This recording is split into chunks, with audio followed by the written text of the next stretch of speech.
30 जनवरी है और 30 जनवरी को हम पूरे देश में, पूरी दुनिया में बलिदान दिवस के रूप में याद करते हैं। हमारे राष्ट्रपिता, हमारे बापू महात्मा गांधी को याद करते हैं और यह संकल्प लेते हैं कि मरते दम तक उनके आदर्शों पर चलेंगे। और उनका आदर्श था सत्य और अहिंसा, न्याय और एकता। और उनकी जो एकता की बात थी, उस एकता की बात के चलते ही जिनके आखिरी क्षण में भी मुंह से हे राम निकला था, उनको एक आतंकवादी कायर नाथूराम ने हत्या करने का काम किया था।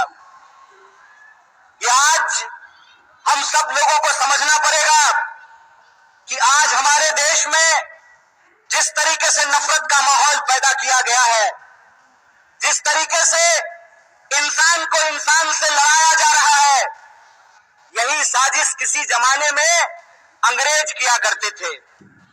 अंग्रेज भारत के लोगों को आपस में लड़ाते थे, हिंदू मुसलमान करवाते थे, मंदिर मस्जिद करवाते थे और फूट डाल करके हमारे ऊपर 200 साल तक राज किया था। एक बार फिर से जो लोग आजादी के आंदोलन में हिस्सा नहीं लिए, जिन्होंने इस देश के लिए शहादत नहीं दी, जो जेलों में नहीं गए, फांसी पे नहीं चढ़े, वो लोग जो उस वक्त अंग्रेजों की मुखबिरी किया करते थे, आज गद्दी पर बैठ करके फिर से लोगों को आपस में लड़ा रहे हैं, लोगों के बीच में नफरत फैला रहे हैं। बोलिए, ऐसा है कि नहीं है? नफरत फैल रहा है ना? कौन फैला रहा है? नहीं नहीं नहीं, मोदी अकेले उसमें शामिल नहीं है, उसके साथ वो सब लोग शामिल हैं जो आज समाज को बांटने का काम करते हैं, समाज को आपस में लड़ाने का काम करते हैं। वो सब लोग इसमें शामिल हैं। तो आप सब लोगों से मैं ये आग्रह करना चाहता हूं, आप सब जानते हैं कि कांग्रेस पार्टी ने, भारतीय राष्ट्रीय कांग्रेस ने अंग्रेजों से लड़ करके इस देश को आजादी दिलाई। आजादी दिलाई कि नहीं दिलाई? देश आजाद है ना? कौन आजाद कराया देश को? कांग्रेस ने इस देश को आजाद कराया। और आज एक बार फिर से जब देश में नफरत फैल रही है, आप सब जानते हैं कि भारत दुनिया का सबसे युवा राष्ट्र है। भारत सबसे युवा राष्ट्र है, लेकिन इस देश के युवाओं के साथ अभी ये हो रहा है कि आप पढ़ाई करते हैं, दिन रात तैयारी करते हैं, लेकिन जब नौकरी की बारी आती है तो नौकरी नहीं मिलता है। जब एग्जाम होता है तो प्रश्न पत्र लीक हो जाता है और पैसा लेकर के, घूस लेकर के सीट बेच दिया जाता है। बोलिए, युवाओं के साथ बेईमानी हो रही है कि नहीं हो रही है? चूंकि हमारे माँ बाप किसान हैं, चूंकि हमारे माँ बाप शिक्षक हैं, हमारे माँ बाप साधारण परिवार के लोग हैं, साधारण इनकम के लोग हैं, तो हमारे भविष्य के बारे में कोई नहीं सोचता है। बताइए, नेता का बेटा नेता बनेगा, मंत्री का बेटा मंत्री बनेगा, डीएम साहब का बेटा डीएम बनेगा, लेकिन किसान का बच्चा किसान नहीं बनना चाहता है। मुझे किसान का बच्चा किसान बनना चाहता है? क्यों नहीं बनना चाहता है? इसलिए नहीं बनना चाहता है कि इस देश की हकीकत ये है कि हर घंटे 2 किसान आत्महत्या करते हैं। देश की इस परिस्थिति को देखते हुए, जब बेरोजगारी 45 साल में सबसे ज्यादा है, महंगाई आसमान छू रहा है। आप लोगों को याद था ना, पहले पेट्रोल कितना में मिलता था? पहले पेट्रोल कितना में मिलता था? 50 रुपया में। अब कितना में मिलता है? 100 रुपया में। महंगाई बढ़ी है कि नहीं बढ़ी है? सरसों का तेल पहले कितना में मिलता था?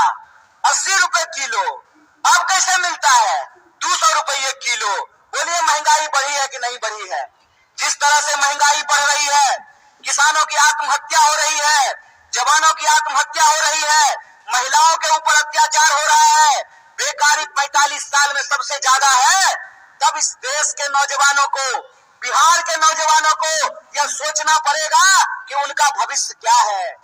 आप सोचिए कि अगर इस देश के नेता चाहते हैं कि उनके बाल बच्चों का भविष्य बना रहे, तो इस देश के किसानों को, इस देश के गरीबों को भी यह सोचना पड़ेगा कि उनके बाल बच्चों का भविष्य कैसे बना रहेगा।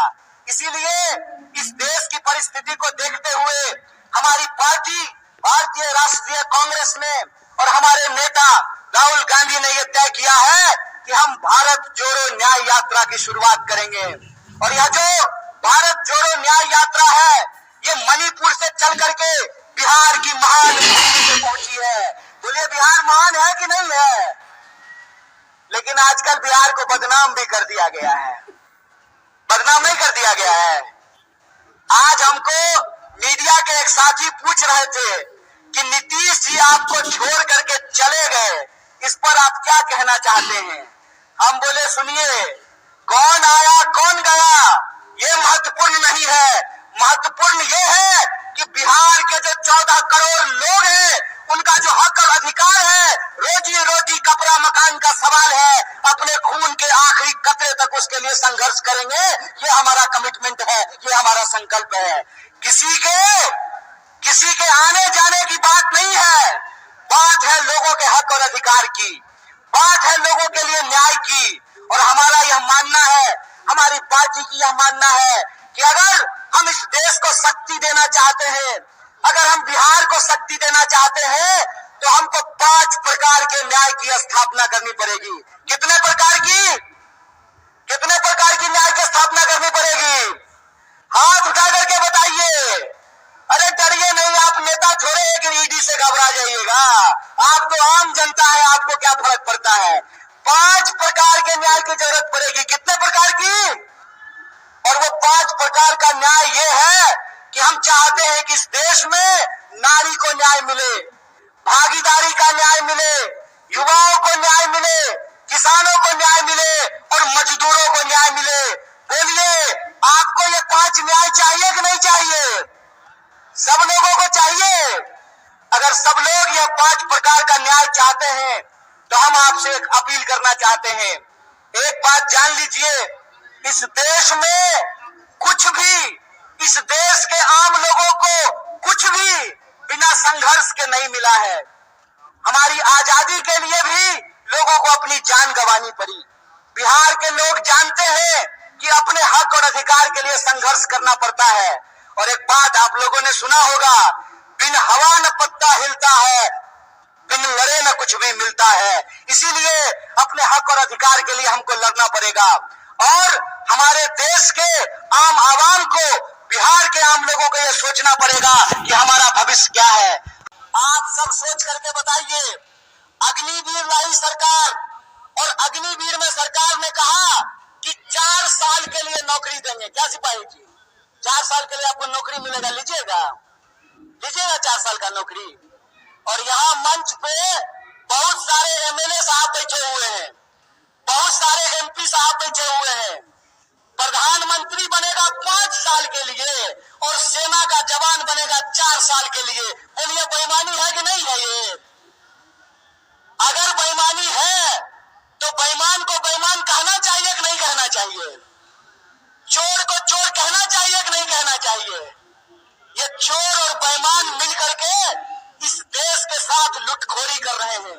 इसीलिए हम आप तमाम नौजवानों से अपील करना चाहते हैं कि एक तो हमको नौकरी नहीं देते हैं, दूसरा हमको शिक्षा नहीं देते हैं, तीसरा किसानों को उनके फसल का दाम नहीं देते हैं, चौथा मजदूरों को न्यूनतम मजदूरी नहीं देते हैं, और 5वां इस देश की जो आधी आबादी है उसको समान जीने का अधिकार नहीं देते हैं। मैं पूछना चाहता हूं, डॉक्टर बाबा साहब भीमराव अंबेडकर ने संविधान बनाया, कांग्रेस पार्टी ने संविधान बनाया, और उस संविधान की ताकत ये है कि डीजीपी का वोट एक होता है ना? क्या बोलिए सिपाही जी, घबराइए नहीं, डरिए नहीं। डीजीपी का वोट एक होता है ना, और आपका भी वोट एक होता है, मुख्यमंत्री का भी वोट एक होता है, और रिक्शा चलाने वाले का भी वोट एक होता है, जूता सिलने वाले का भी वोट एक होता है। यह जो वोट का अधिकार है, इस वोट के अधिकार का हमको इस्तेमाल करना पड़ेगा।